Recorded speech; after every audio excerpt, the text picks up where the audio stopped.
Good morning. This is Rich Nelson with Allendale. Special update here as we're looking at this monthly supply demand report from USDA. And keep in mind, this is only an old crop report. They're only discussing U.S. demand changes for old crop as well as South American production numbers. That's really the main focus for this discussion. The bigger reports will be lined up at the end of this month. We'll have both quarterly grain stocks that details numbers and give us ideas for December through February feed residual use, quite important for the corn and wheat side of things here. And also the discussion for the first farmers survey on acreage of the year, the prospective plantings.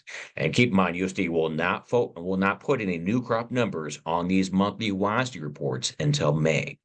So as far as the corn side, we're looking at USDA leaving all numbers unchanged for the demand side here today for old crop and stocks left at 2.172 billion bushels. The trade expected in this case a mild decline. As far as numbers on the corn, looking across the world numbers, we did see some changes here and there. Argentina was raised by 1 million ton to now 56. Brazil, which last month saw a 3 million ton decline, was left unchanged from February at 124.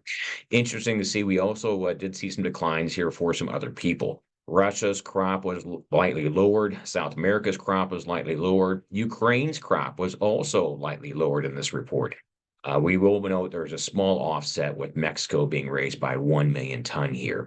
So overall, no major changes from the corn on the world balance sheet as well. And also Chinese numbers were all left unchanged. On the soybean side, for the domestic balance sheet, looks like USDA left exports and crush unchanged, and therefore stocks were left at 315 million bushels. The trade expected a light increase on this report. As far as the world balance sheet for soybeans, Argentina was left unchanged at 50 million tons. Brazil's crop, which was lowered only 1 million ton last month, well, they only lowered it by 1 million ton again this month to now 155 million tons. They're still a bit higher than most on the private trade group here.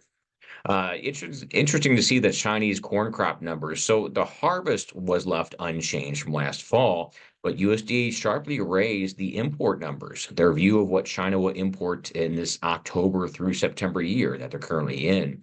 Those import numbers were raised quite large, 3 million tons to now 105.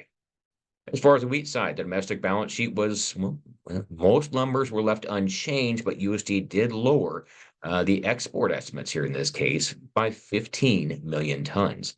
Therefore, ending stocks were raised in this case to 673.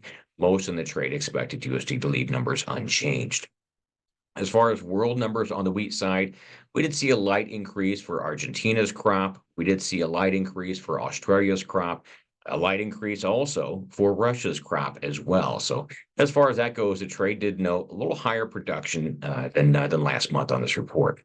Overall, most of these numbers are really not market moving, and certainly the trade focus for these next few weeks ahead will be on this coming March 28th prospective plantings and quarterly grain stocks reports. Any questions on markets, how to trade in this environment, how to market crops in this environment, give Allendale a call, 1-800-262-7538. Thank you.